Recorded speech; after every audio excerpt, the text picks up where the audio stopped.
Hi, good evening, everybody. I'm Robert Arnold with KRPC Channel 2, and we are near Gulf Shores, Alabama, awaiting Sally's landfall. Sorry if I have to look away a little bit. The winds are starting to get a little stiff through this area, and it makes it hard to look forward. One of the biggest threats from Sally is going to be the rain and the storm surge. Now, Sally's still not supposed to make landfall at about 7 a.m., but you can definitely tell that the surge is going to become a problem. Let me walk you over here, and we'll have to do this slowly. With my photojournalist partner, Vlad Moquette.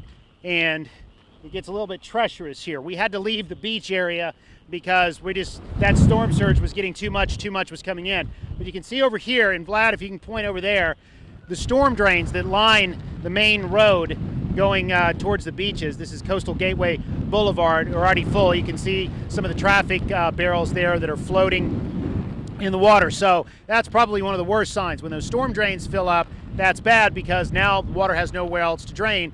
Sally isn't even close to making landfall yet, and her full amount of rain has not hit that area. So what the National Hurricane Center has been talking about and has been concerned about is what it deems the potential for historic flooding. This is a massive storm, and she is moving incredibly slow. Last update I got from my colleagues at the station is she's going about 2 miles per hour. Average person walks between 3 and 4 miles per hour. So right now you could actually outwalk Sally.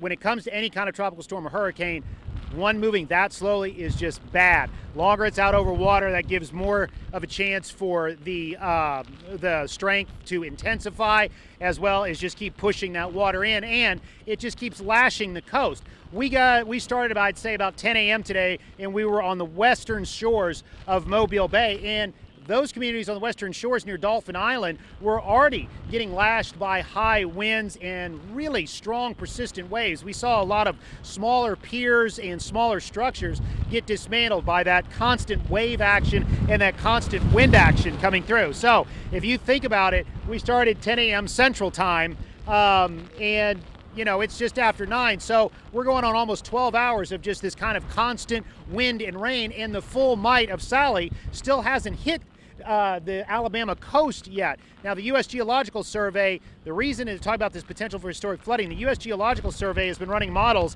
and is anticipating much of the Alabama coastal areas to be inundated. In fact, there is a prediction that this storm could actually potentially change the face of Alabama and Florida's coastline because of all the water that is going to come through this area. And of course, on top of that surge, we have the rains that are coming through.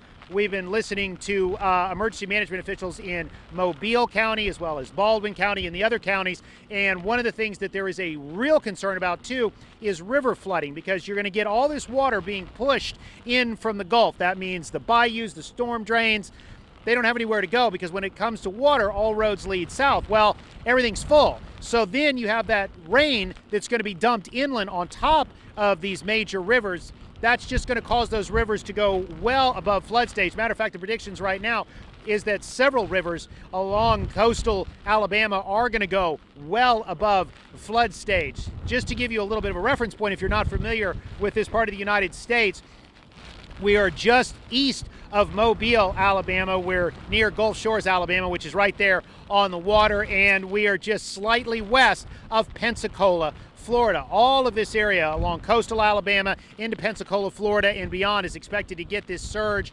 and this heavy rain that is supposed to come through. Again, Sally's not expected to make landfall until about 7 a.m. And of course, landfall is just, that's when the eye finally makes it on land. That's not the entire storm. Did you drop that, buddy? Here you go. There you go. Sorry.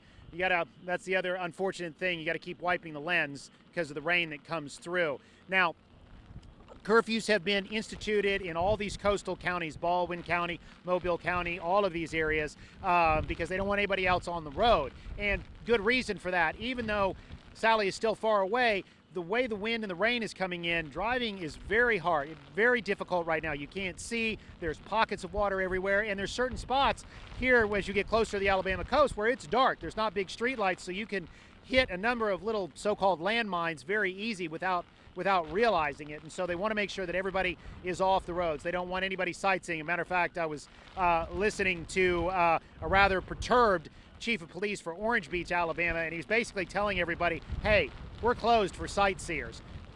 People always love to come out and sightsee during these kind of storms. As I was telling you, earlier, most of the day we spent on the western shore of Mobile Bay, and you have a community back in there, lovely community, Alabama Port. We were talking to several people. They were leaving the area, but that was an area that was really getting some high winds and some wave action, and that was just the precursor to what Sally's expected to bring through here. Like I said, the reason we're where we are is we had to move away from the beach. Water was just getting too high, and we didn't want to take a chance on getting trapped. If we walk a little bit farther down here, I don't know, you all right with that, bud? Yeah. Okay. Walk a little bit farther down here, you can see this road is already starting to get undated. Certainly not impassable, but if you think about another hour or two, these streets fill up quickly.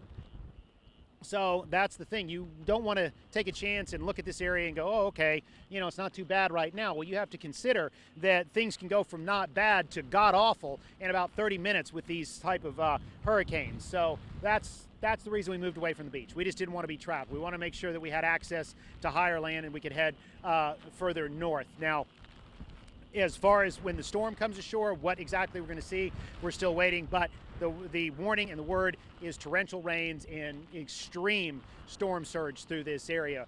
Good news is, though, a lot of people have seemed to heed these warnings.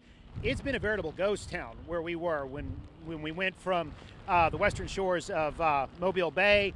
We went up into Mobile, and it was a veritable ghost town. We went through downtown, some neighborhoods. No one was out. Businesses were closed, save for one or two small convenience stores and gas stations, and they were about to close anyway. Bad news is people were looking for gas. If they hadn't topped off, the gas tanks were running dry, or the stores had just shut down and they weren't allowing the pumps to work anymore. So a lot of people did want to make sure that they were safe. Then after we left Mobile, we went down the eastern shore of Mobile Bay into Fairhope, Alabama. Conditions there weren't as bad, but people there nonetheless were still preparing. We saw some homes boarded up.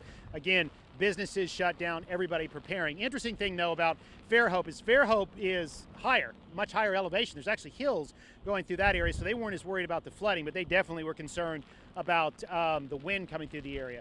You know, these are areas that went through Hurricane Ivan. I remember Gulf Shores, Alabama was just underwater during Hurricane Ivan, and it caused a tremendous amount of wind damage as well. And then, of course, Katrina came through this area, and again, massive surge through here. So big question, though, is if Sally's going to keep going this way, if it's going to keep ticking east, and exactly where that eye is going to come across, you know, that's going to determine just how badly areas get affected. They're predicting like a 4 to 6 foot surge up through Mobile Bay because Sally's eye is expected to go very near through, I mean, almost, if you look at the cone right now, almost right up through the Mobile Bay area. And so, of course, that just pushes all that water up. And we always talk about dirty side, clean side. So all of those that are going to be on the east, that's going to be on the dirty side because the hurricanes have that counterclockwise motion, so it just pushes that water in.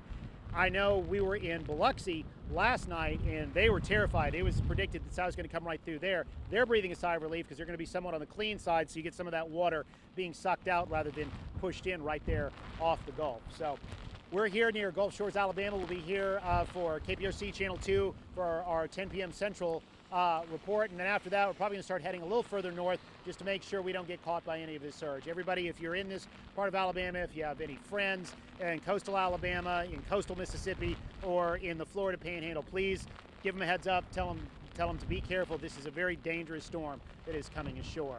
Everybody, have a good night and take care.